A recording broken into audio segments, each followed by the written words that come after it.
First of all, thank you, and I'm honored to be here. I will take you through. My name is Jonas Onland, like I said, and I work in the ecosystem of Brainport. And the funny part about this conference, I think there's a lot of industry involved here. But what you also see from a societal perspective, that digital twins can have a huge impact on society and making life better, basically, for citizens. And that's not only something what's seen within the ecosystems, also the European Commission is picking that up. So the story today is on one hand on digital twins, but also on urban air mobility. The reason why last year we won an Horizon 2020 call of 6 million euros to define basically the new transformation towards urban air mobility within cities, so the airspace there. And the title, the underlining is important because a lot of people always talk about smart cities. So there's a big interest in creating smart cities, but if you talk to a mayor, they are not interested in technology. It's a technology push. They're interested in solving societal challenges. And also, to create smart cities, there is a lot of legacy. So there is a cultural legacy of within cities and a history of people, but also physical legacy. So it's not, you can't start in a green field. You need to think how to transform that. And with one of the biggest topics, and that came by already in earlier presentations, that we face as a society is becoming climate neutral and really transforming the way we live. And that's something we need to do for generations to come, to make sure that our family, our kids and next generations have a good life on Earth as well. And so that's part of the presentation. I'm managing partner of Serendipity, and we help ecosystems to become climate neutral and basically creating a better world. That's our main goal and main mission. And what we do, we organize coincidence. So we work together with a lot of ecosystems throughout Europe, and we learn a lot from all these different cultures, and we try to connect it, not reinventing the wheel, but making the right connections, basically. And the way we do that is through 3 layers. The magic, so we think of use imagination and think of the new concepts and the new ideas. And we position ourselves as an agnostic partner between the tech market, but also cities, so that we're reliable and add value for both partners. And the machine, we basically focus on 5 main topics. If you look at a city, they need technology and digitalization. They need funding, and there are a lot of opportunities. In my last sheet, I'll show you the potential, not only for cities, but also for the business side. Storytelling, you need to tell that story in a way that people and citizens understand this transformation, because whether it's a citizen or a customer, people need to understand what's happening. Implementation and leadership. I think leadership in thinking forward and knowing how to move is very, very important. And we try to do that through a global network. So we have a lot of advisors. One of our partners also has a public-private fund of 20 million for emerging tech. So every day we receive the latest technology in the market. We can invest in it, and that gives a good spin-off to create the solutions of the future. So this is basically in a more overview, and one of the challenges that we face as well, we operate within Europe, so the challenge is not only to do that in the Netherlands, where we're based in Eindhoven, but also to think about the challenges that we see in Spain or in other countries. So that's our market, basically. And why do we do this? If you bring it back, and this is a societal challenge, basically, and this counts for all of us, and even outside Europe as well. Everybody is now first offline conference, so that's very nice to see and actually have contact again. But be sure to wash your hands. So the last 2 years, it's been a huge impact, the pandemic, on our daily lives. But what you already see happening is the next phase, and it's the recession. So the impact and the economic effects were covered now by most governments, but the effects will slowly get there. And then the biggest wave that is coming and has an impact on us all is climate change. So the way things are changing and the business models that we have are not need to be changed. And we started thinking, but why is that happening? Why are these huge waves coming at us, and how can we learn to surf on them? I think that will be very, very important. So we started thinking about the root causes, and we identified several root causes. On one hand, it's new technologies. So seeing today, it's like used to be 10 years, but now every 5 years and even every 2 years, there will be new technologies to the market.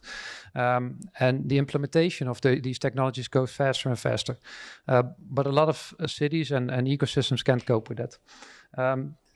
Sustainability, but also especially resiliency. So how to become adaptive if there's another crisis, because believe me, this won't be the first crisis, the last crisis. That will be a challenge. So as a city, but also as a company, how do you make sure that you're adaptive and that you constantly can cope with these big changes that are coming up?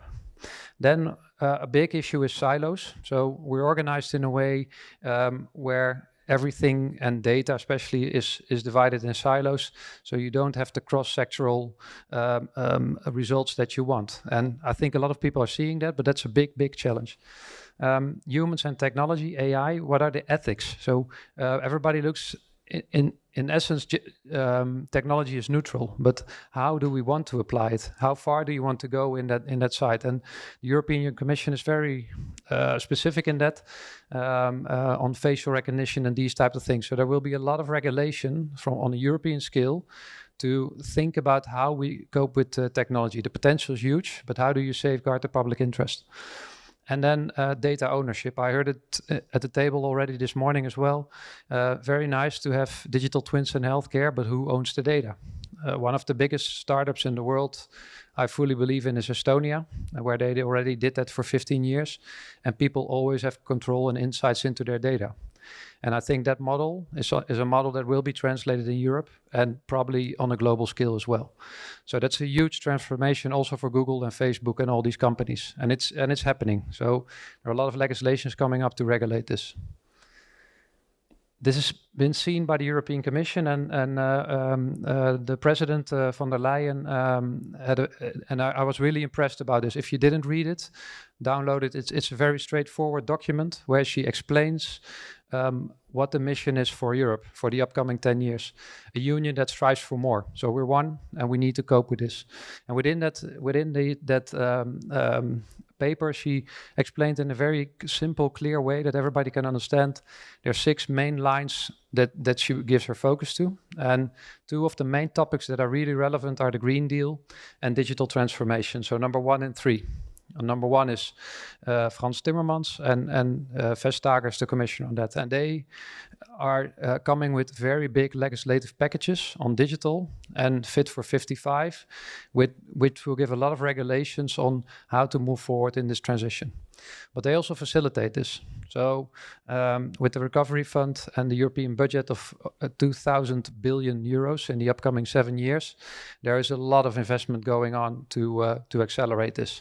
There's much more needed, also from the industry and national governments, but the momentum is there. And to bring this to the ground, basically to bring the Green Deal to the ground before the summer or just after the summer, this mission will be launched. 100 climate neutral cities by 2030, by and for the citizens. And this mission, why they focus on cities, is that 3% of the cities occupy 3% of the global surface, but they consume 75% of our natural resources and 60% of the global emit. So if you create the change there, that will be have a huge impact. The second mission, this was launched in the beginning of June, is the Digital Decade. And basically, this is how they work. If you can post it in a LinkedIn post, these are the KPIs for Europe in the upcoming 10 years. It's about digital inclusion. It's about digital services, 100% digital services. They want to double the unicorns in Europe from 125 to 250. So they're going to push this with financial instruments and so on. So these give us the boundaries to move forward and gives us the guidance. And again, the funding will be there as well to accelerate this. So what do we do to try to bring these missions to the ground? With Serendipity and the ecosystem in Brainport, we work on several concepts where we try to transform and where we work closely together with the business. So we work very close to VDL, 7 billion company, Euro company from Eindhoven, NXP, who delivers the chips to Samsung and Apple, for example. And we really work with them together on these concepts and how can we create climate neutral cities. You'll see human-centered services, so where people have control over the data, urban air mobility, the modular infrastructure and urban air mobility I'll go into in a minute. Of course, the local digital twin. And what would be very interesting from a local digital twin is how do we create a virtual boardroom? As a mayor, you put on your VR glasses and you just look at the city. How's my operation going? How's the planning of the city going? Can have a huge effect on the cost reductions of a city and the planning of the city as well. But first, welcome to the new era. So, of course, this conference is about digital twins, and one of the partners that we work with is Versus, and Versus is developing the HSTP protocol. So currently we have internet, and it's a TTP protocol, which stands for text, but the S goes to the spatial web. And what they basically say, it's an open source standard that's being developed on a global level. What you see, and that's why digital twins are coming up this fast, is that you constantly have different generations of technology. It started with the desktop and LAN and programs. It evolved to browsers and websites. Currently, we're in the mobile touch and the apps. But on the very short term, especially with the big companies moving forward to extended reality, you'll see the stack of augmented reality, AI, smart apps, blockchain, and mesh. Provided by new connectivity directly on the edge. And the thing is, and that's also what the European Commission is saying, you need to start looking at it as a stack, not as a separate solution. It's not about blockchain, it's not about VR. It's the combination of these technologies that you need to bring together. And this will give huge challenges in implementation and doing that. And what you and most of the conversations that I heard and always hear every day are really about the technology, how to implement, how to do that and stuff like that. But one of the big things, and that's also a lesson from Estonia, is to think about the governance. How do you want to organize your system as well? How do you make sure that it's inclusive for everyone? So what Versus basically did, and that's where we're working on in the urban air mobility program, but also in the digital twin development. You want to have a real-time version, a virtual real-time version of a city. And of course, you have the physical world with all the sensoring and the infrastructure and so on.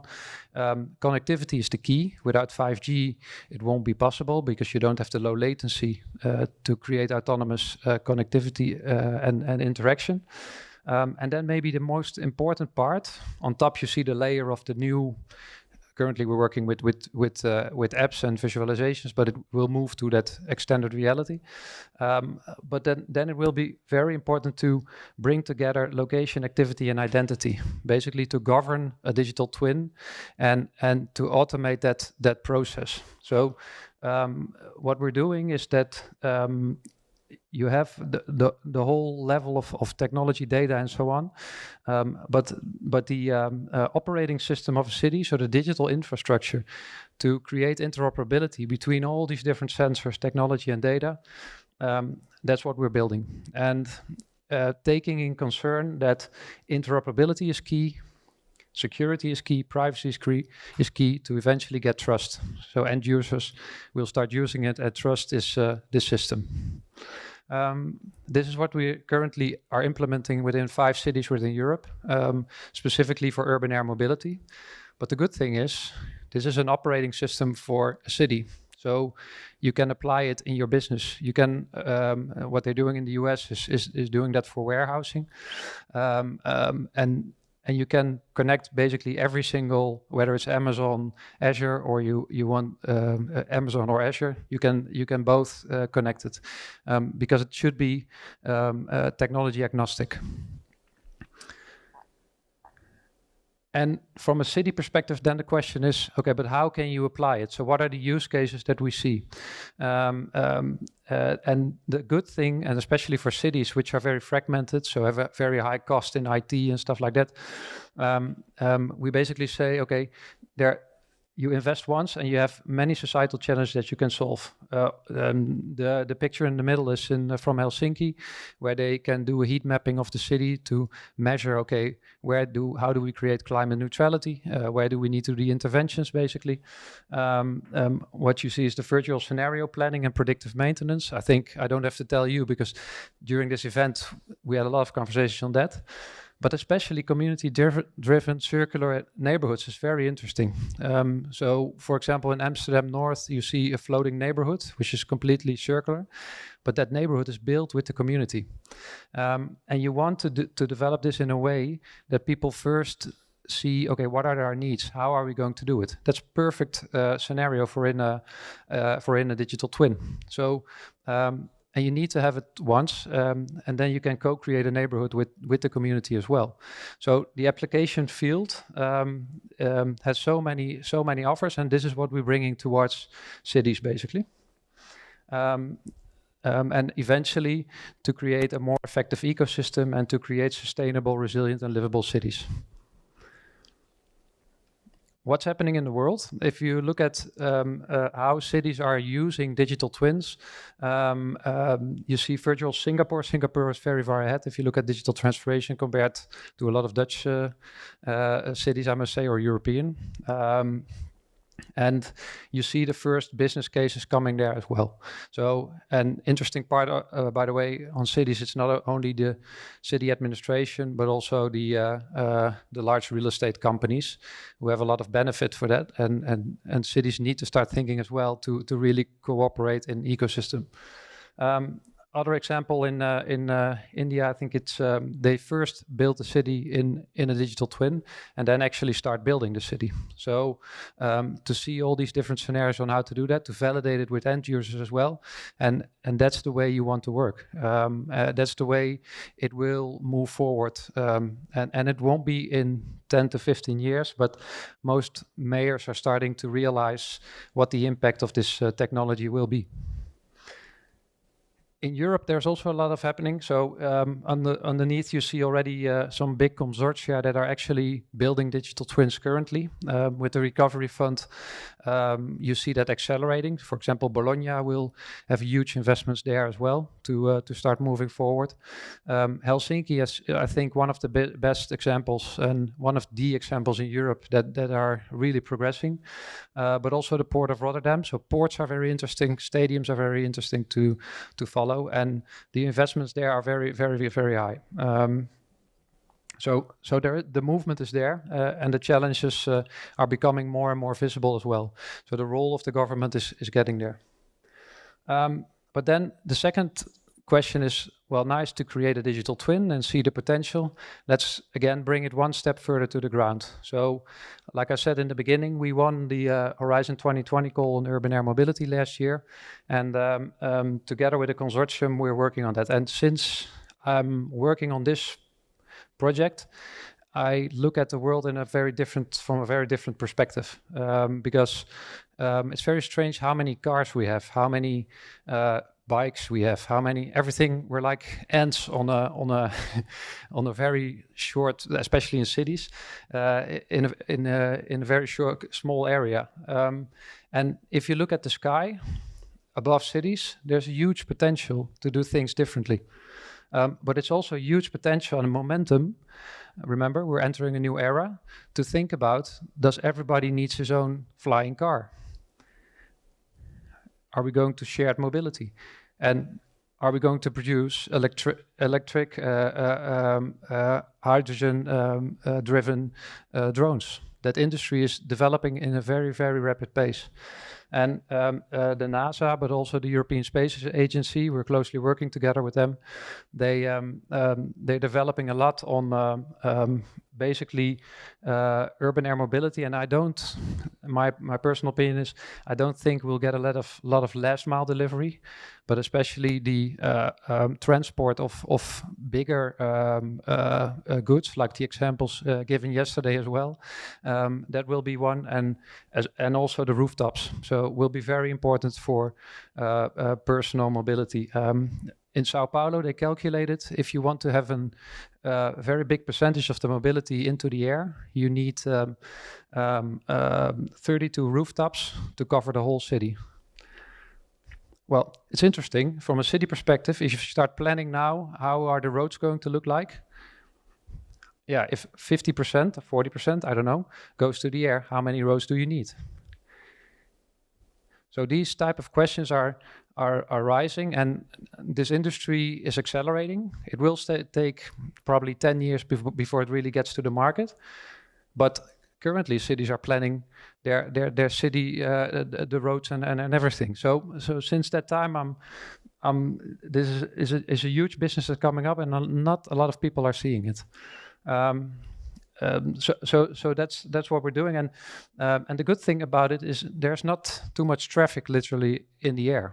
So the possibilities to automate these processes through a digital infrastructure, what we're doing with Versus, is much easier to do so.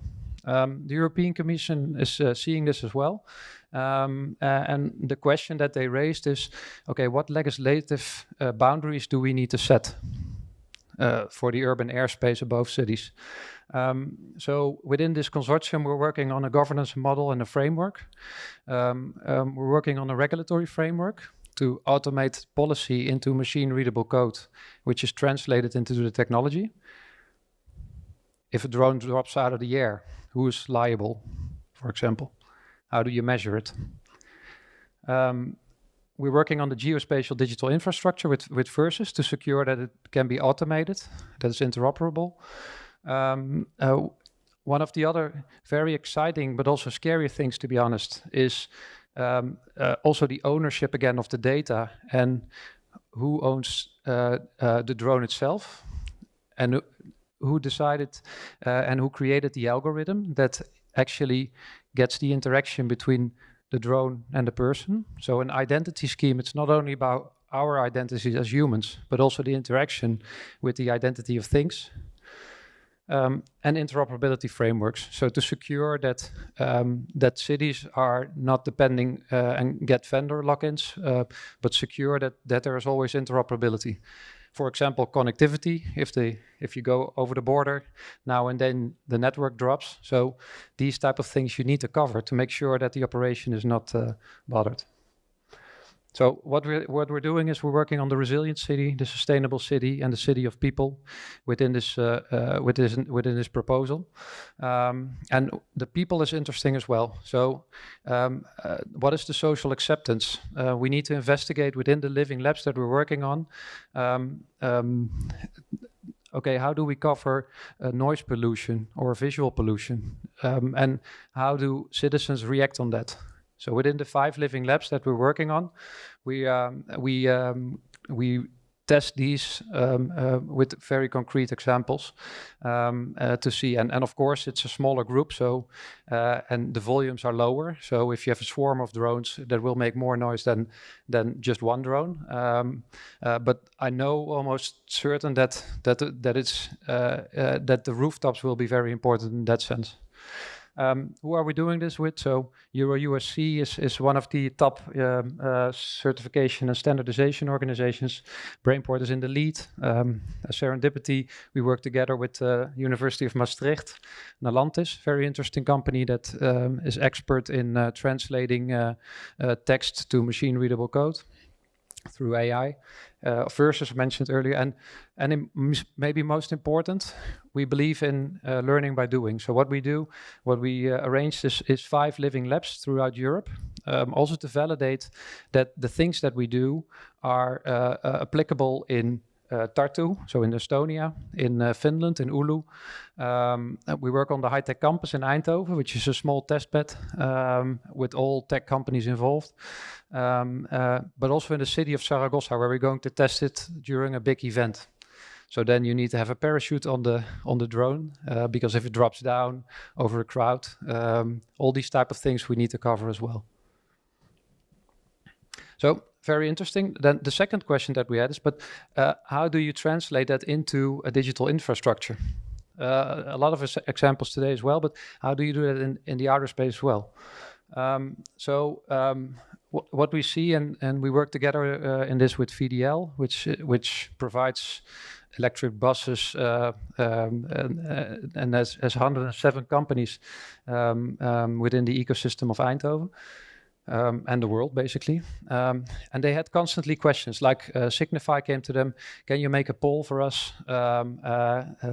for our light? And then they had a different company, and again, the same question. So they have a huge production on that. But they basically said, we want to flip it around. We constantly have this question. So what we want to do is we want to make a modular pole, not a lamp, where you have different functions. And since you're adding everywhere in Europe already fiber optics, the biggest expenses that cities make is opening up the street. It's 500 euros a square meter in Rotterdam, and it's 507 euros a square meter to provide fiber optics. So the cable is 7 euros. Since you're opening up the street anyways, why not put a modular pole there, and you can start adding functions. And after 10 years, there are some new technologies that you don't know. Well, just upgrade it. So currently, we're working with them to get this pole into the market, and then add the different technologies on there. Interesting part: if you have fiber optics, you have a modular pole. And it's very easy to upgrade towards an operating system such as a digital twin. So we're thinking how to build that strategy and how to do that. One of the partners that we work with, they do have a huge assignment in Germany here to put fiber optics in the ground. And what they developed is basically a technical operating system. So this is where you can literally do your project planning.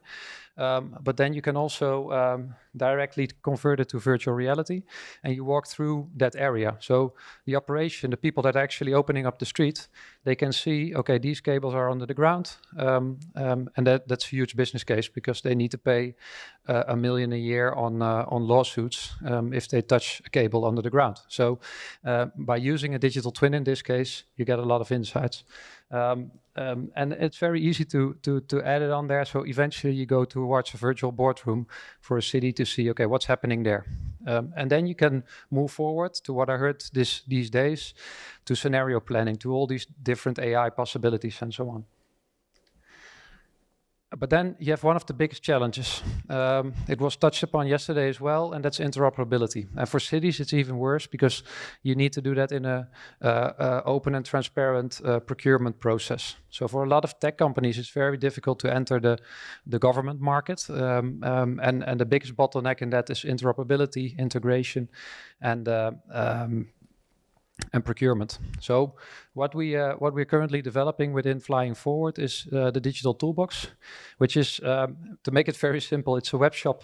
And I told that to our UX designers. I said, okay, I want to have them, I want the city to order their digital infrastructure with just one payment, very simple. And they said, well, that's crazy. It's not like Amazon and buying a book for 10 euros, because you have procurement and, okay, but that's our moonshot.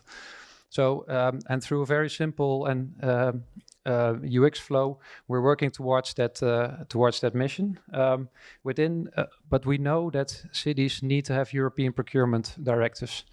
So what we did is we took those boundaries and make sure that if a city says, okay, I want to order my digital infrastructure, we use the procurement process of the digital toolbox, and it gives them a direct business case. For example, the city of Eindhoven spends 40 million a year on IT, the city of Amsterdam 200 million. But by doing that in a more effective way and choosing the right players to secure that you're agnostic, you can decrease these costs dramatically. What we also do is underneath this toolbox, we're looking at the functional design and looking at the open standards that are in the market to secure that interoperability and integration upfront instead of afterwards. So most hassle is if you're a tech company, you get the contract with the city, then you signed it, and then you need to start. And then you need to start integrating with like 20 or 30 partners. So what we're doing is in the tech onboarding of the tech companies is make sure that it's their integration integrated and works. So you decrease the cost. That's better for the city, and it's better for the tech companies. And the last thing, and that's something, if you don't know it yet, start watching what's happening on the digital legislative packages that are coming from the European Commission. Of course, we have the GDPR. Very soon, the single digital gateway will be there. But then only this year, we already have AI legislation in place, proposed, the Digital Services Act, which will